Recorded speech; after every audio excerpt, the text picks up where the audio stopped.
What is the difference between the ordinary thief and a political thief? Number one, the ordinary thief steals your money, your bag, your watch, and your jewelry, isn't it? But the political thief steals your future, your career, your education, your health, and your business. Number two, the hilarious part is that the ordinary thief will choose whom to rob.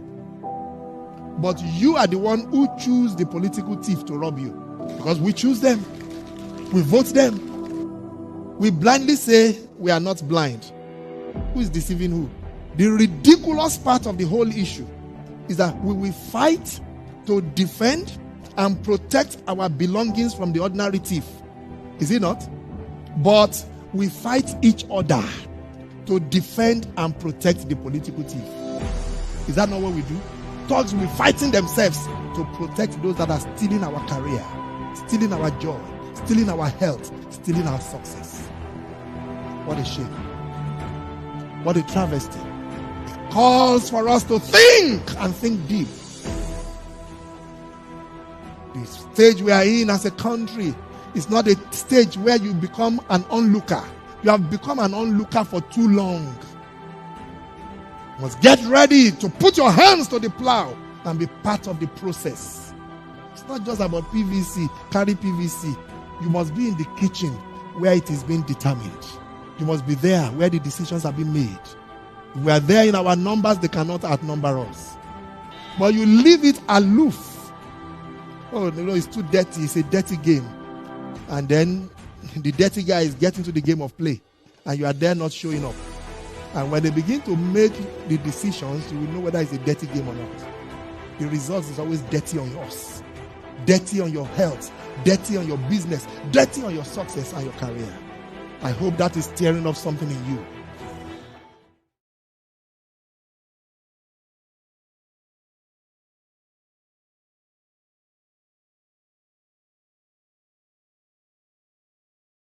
What is the difference between the ordinary thief and a political thief? Number one, the ordinary thief steals your money, your bag, your watch, and your jewelry, isn't it? But the political thief steals your future, your career, your education, your health, and your business. Number two, the hilarious part is that the ordinary thief will choose whom to rob. But you are the one who choose the political thief to rob you. Because we choose them. We vote them. We blindly say we are not blind. Who is deceiving who? The ridiculous part of the whole issue is that we will fight to defend and protect our belongings from the ordinary thief. Is it not? But we fight each other to defend and protect the political thief. Is that not what we do? Thugs will be fighting themselves to protect those that are stealing our career, stealing our joy, stealing our health, stealing our success. What a shame. What a travesty. It calls for us to think and think deep. The stage we are in as a country is not a stage where you become an onlooker. You have become an onlooker for too long. You must get ready to put your hands to the plow and be part of the process. It's not just about PVC, carry PVC. You must be in the kitchen where it is being determined. You must be there where the decisions are being made.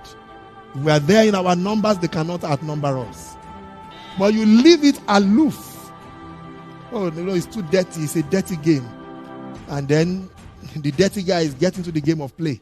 And you are there not showing up.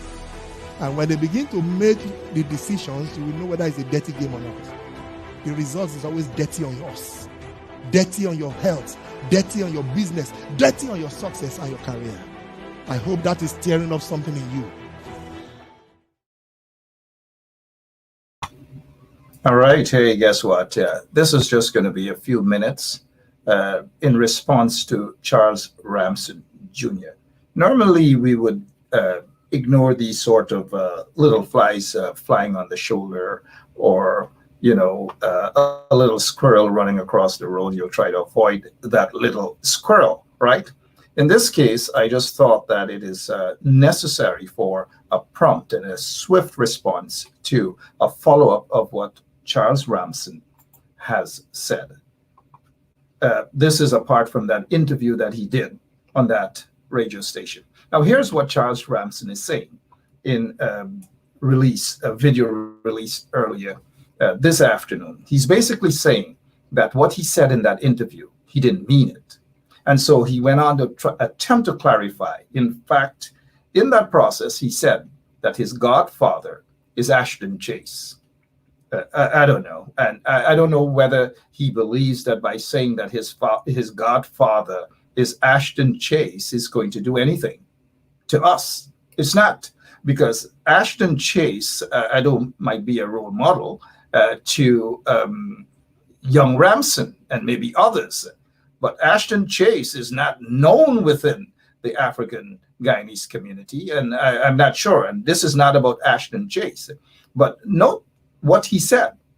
He deliberately said that his godfather is Ashton Chase. I don't know whether that is truthful or not. I don't know. He can just pull that name out of a hat and say, oh, Ashton Chase is his godfather. I don't know, because I don't know the man, Charles Ramson Jr., that well at all, right? Now, this is what he actually said in that interview with those folks at that radio station. He basically degraded the African Guyanese community. No ifs, ands, or buts about that. Charles Ramson, we're not idiots. We're not stupid. We knew exactly what you said. We knew exactly what you meant. Now, to follow up and try to cover up what you said, because the heat is on you, and the heat will continue to be on you. And let me just say to the folks watching now that tomorrow morning, that's Tuesday morning, 11 o'clock, in front of the Ministry of Youth, Sports, and Culture, there will be a protest. So, Charles Ramson, this is not going to be swept under the rug by you doing a follow-up to say that Ashton Chase is your godfather. And to make things worse, he says that he respects guys like Dr. Roger Luncheon. Remember the Phantom Squad and all these things that Roger Luncheon spoke about. So again, look at the trend with young Ramson Jr. You know, he's digging a deeper and a bigger hole for himself, because we know exactly what he meant in that interview. And if he wanted to clarify things at that set time, he would have been able to say that, you know, they are respectable. There are tons of respectable African Guyanese professionals or otherwise, tons of them. He never said that in that interview. He was specific, and he knew exactly what he meant, and he knew exactly what he was doing. Now, I just want to take a quick break too. Nothing unrelated, but before we get to that, sorry. He's now talking about Agricola, and that he's in the village of Agricola very often with his gang, his guys there, right? And he believes that his presence in Agricola is going to mean so much that he cares about the people of Agricola. It's a political ploy. That is what it is about. Nothing more, nothing less. Because the truth of the matter is, Charles Ramson Jr. and his boys do not give a rat's you know what about the people of Agricola or Buxton. He even spoke about Buxton. Now let's touch on Agricola. For 23 years, this guy and the party of which he's a part of did nothing, absolutely nothing for the people of Agricola, neither for the people of Buxton. Now, this is deliberate what he's doing. Note he's talking about Agricola and Buxton as though he really cares. You ask Ramson Jr., for 23 years, what have they done for the people of Buxton and for the people of Agricola? And he cannot talk about Agricola, because I know folks who visited Agricola to ensure that the ball field, the playground, and all these things that they neglected for the 20-something years they've been in office. So reject that coming from Ramson Jr. As for Buxton, they have neglected Buxton. They turned their eyes on Buxton. And this reminds me of what Lincoln Lewis, the veteran trade unionist, said: economic genocide. So again, do not believe anything Charles Ramson Jr. is saying. Now, if they were concerned about the people of Buxton and developments and so forth, this is what Charles Ramson could have been speaking on. And this was a post that I made back on this very day, November 2018. His father, Charles Ramson Sr., Charles Ramson Sr., his position as commissioner of whatever it is, information, he was receiving millions of, look at what he got, $1.2 million per month, $10,000 plus electricity bill, $6,000 on phone bills, $30,000 on food items, $10,000 on transportation, then clothes and other personal items, etc., etc., etc. You know, if these folks were so concerned about the people of Buxton and Agricola, then they would have been doing something for those 23 years they have been there. The fact of the matter and the truth is that this follow-up statement by what's his name, Charles Ramson Jr., should be rejected. The same way his first statement was rejected. It ought to be rejected. This is just a cover-up. It is a lame excuse. And so for him to say that now he's admitting, because he's being roasted, he is admitting that the African Guyanese community has lots and lots of role models. But what he attempted to do was to decide. He wanted to decide who those role models were. And he wanted to justify a contract that was given to some African Guyanese who the perception is they're more leaning towards the PPP, some of them. That's the perception. So he wanted to justify the contract, even though the contract didn't go through the proper procedures and all these different things, procurement board and all these different things. So we all know, Charles Ramson, we know exactly what you did. We know what you meant.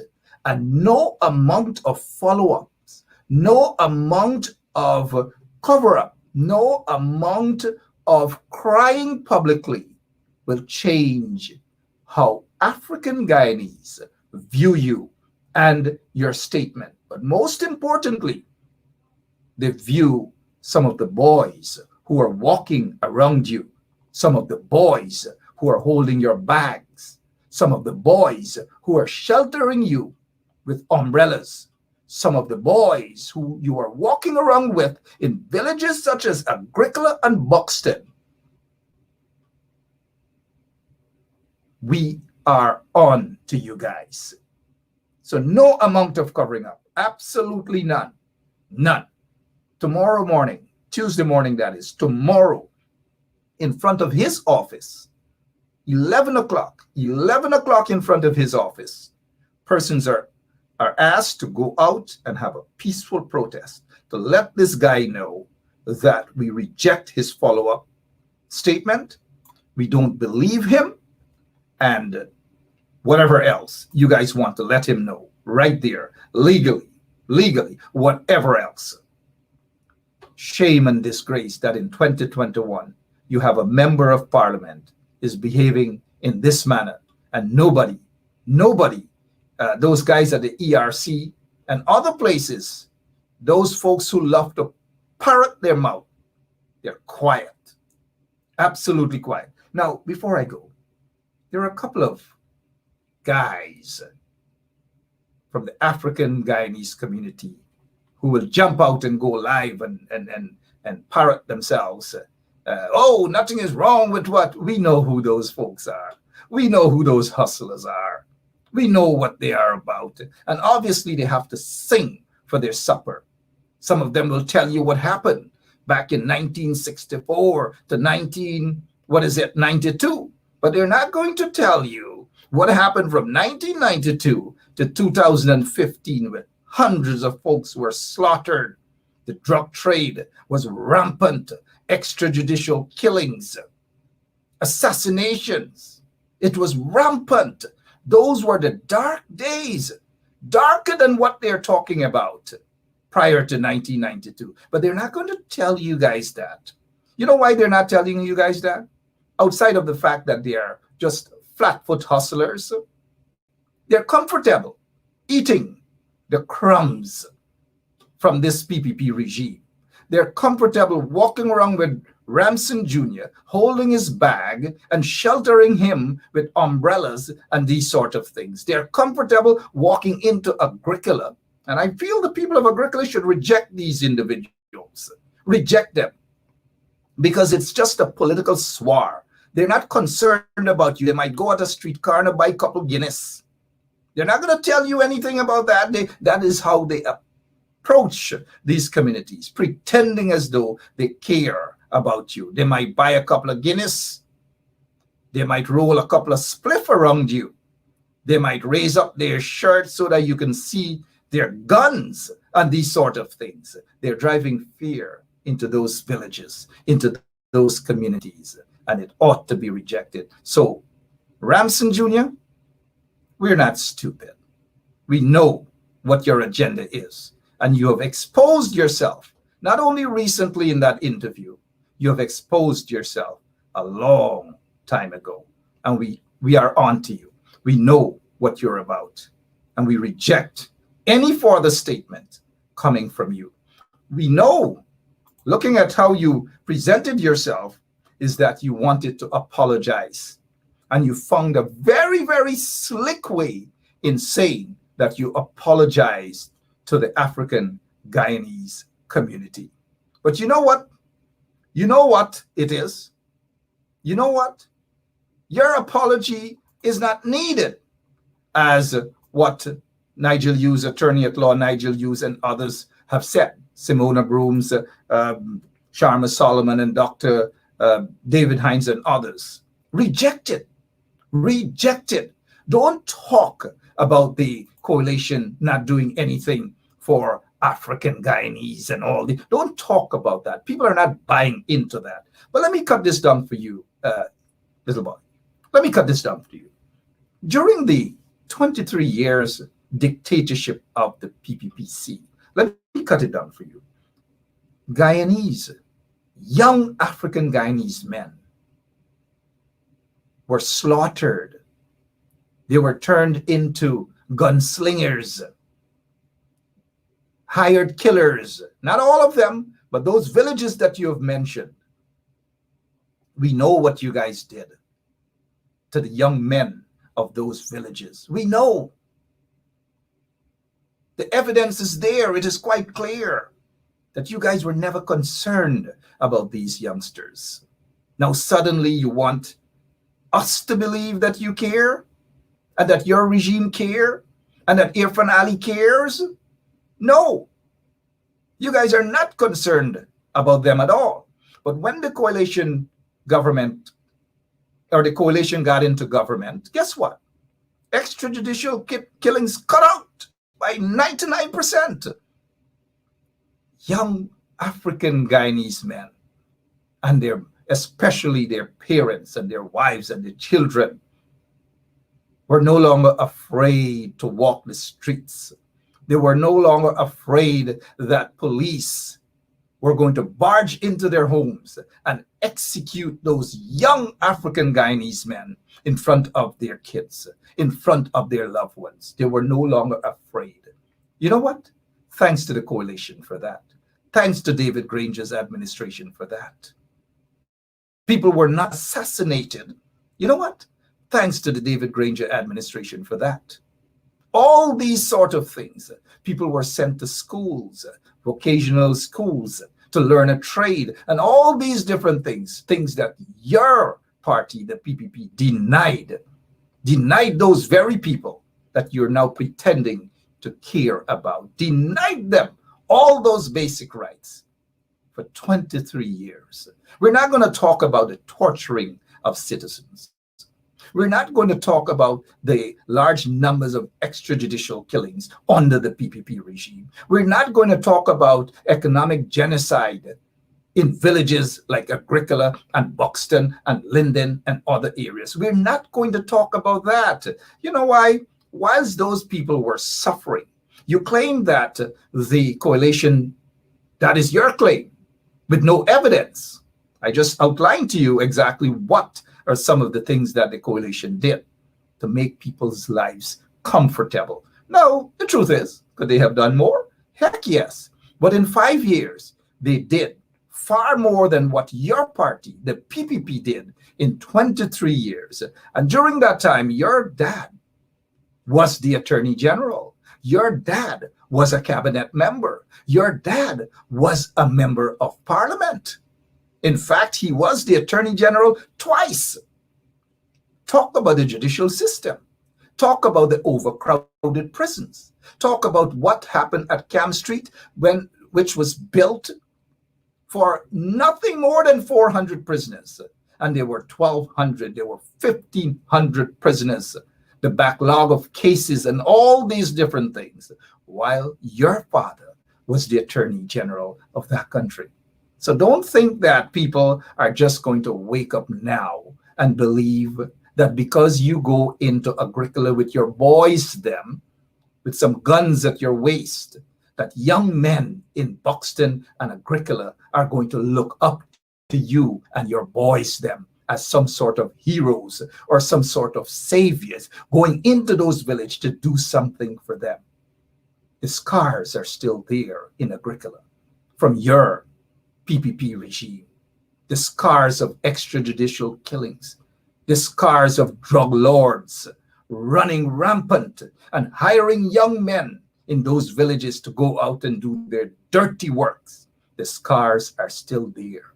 People are still traumatized. Nothing you can do, Charles Ramson and Irfan Ali, nothing, absolutely nothing you guys can do to change that. We're not going to accept it at all. So stop with the BS. And for those of you who want to register your concern, those of you who are in Guyana, go out tomorrow morning, 11 o'clock. 11 o'clock tomorrow morning in front of the Ministry of Culture, Charles Ramson's office. Speak to him loud and clear. Enough is enough. We are not stupid. We were not born yesterday. And to all of the role models who are watching this program, the genuine role models, not the ones that Charles Ramson wants us to accept as his role models, the real role models. I salute all of you. Let's keep the pressure. It's got to be kept. One other thing, unrelated to Charles Ramson, but related to the regime. I have noticed that the fire service has completed its investigations into the fire at OPR, the Office of Professional Responsibility, and part of the DPP chambers. Surprisingly, Ramson Ben, who sits there as the Minister of Home Affairs, doesn't want the report to be made public. He doesn't want the report to be made public at all. Now, ask yourselves this question. Why do you think Ramson Ben doesn't want that report to be made public? He said that he has to discuss first with the fire service and the police force. Now, if the investigation is completed by the fire service, they're the ones who have to go and do their investigations. Ask yourselves why Ramson Ben doesn't want that report to be made public as yet until he sanctions it. Now, here's my suspicion. Remember Ramson Ben and his cohorts in the Private Sector Commission and so forth. They said that overseas political spokespersons, they haven't named those individuals as yet. And I'm sure they're not going to name those individuals because I'll remind them that they have close to 500 million US dollars in a bank account in the United States of America. So if they name those individuals, we know it's political propaganda. We know that there will be lawsuits, mind you. But they're not going to name because there's no one to name. It's propaganda. And so Ramson Ben wanting the fire service to hold back on publicizing that report for two reasons. I rather suspect that the fire service is going to say, or they have concluded, that the fire is electrical in nature. Some screw, some plug, wrong wirings, and so forth. I suspect that that is what it is. But Ramson Ben doesn't want to accept that. Ramson Ben wants something else. So he's not satisfied with that. He wants something else. And he wants the fire service to correct and to insert certain things, if you know what I mean. I hope the fire service stands strong, issue that release, that it was possibly electrical in nature. But I'm watching you, Ramson Ben. Maybe Ramson Ben is young Charles Ramson Jr.'s godfather. Ramson Ben probably is his type of role model. Not us, not me, certainly not. I'll see you guys tonight at 9 o'clock Guyana time. Charles, wrong bang. As Simona Brooms would say, that boy. Bicycle, not get brakes. But we're not going to give up on that, Charles Ramson. We're not giving up on you. See you guys later.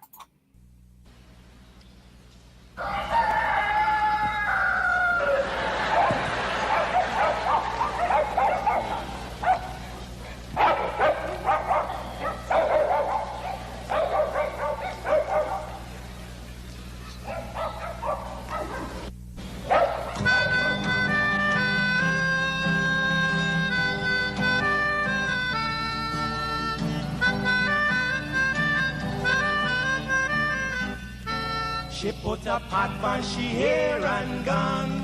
Them a the first one out on the dam. Basket on she head, bucket in each hand. Hold up on she frock, I wanna she grandson. To the market, them a go. For the morning, the day is dawning. For cock-a-crow to give the villagers a warning. Rise and shine, the birds them a sing. All animal take turn as them join in the waking. Cock-a-crow, dagaba, donkey, bray, horse, and they even duck a quack.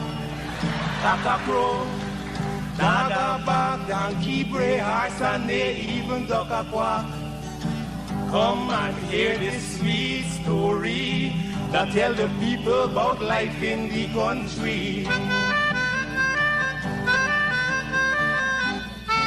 All day a back down, me now a come home.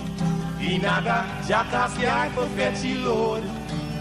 Cockle shy hand, bag over shoulder, running by his side, a Rexy and Rover. From the farm, them a come. Sun a go down but up the river. Some washing clothes, some folks are bathing at the water. Fisherman, they catch them a bring. From a canoe boat, man, them start offloading. Aymara, Kwakwari, Hail Baka Kuma Kuma, even Lokonani.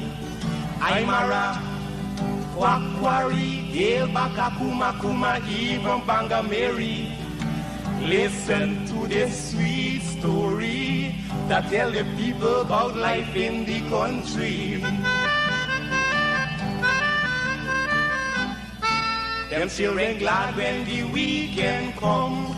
Out in the yard, them all gather round. Some a play catcher, some making house from straw. Two who come later, a grandma or grandpa. All a sit down just a wait. Moonlight so bright, it's just the right time to listen story or to say a little nursery rhyme. Grandpa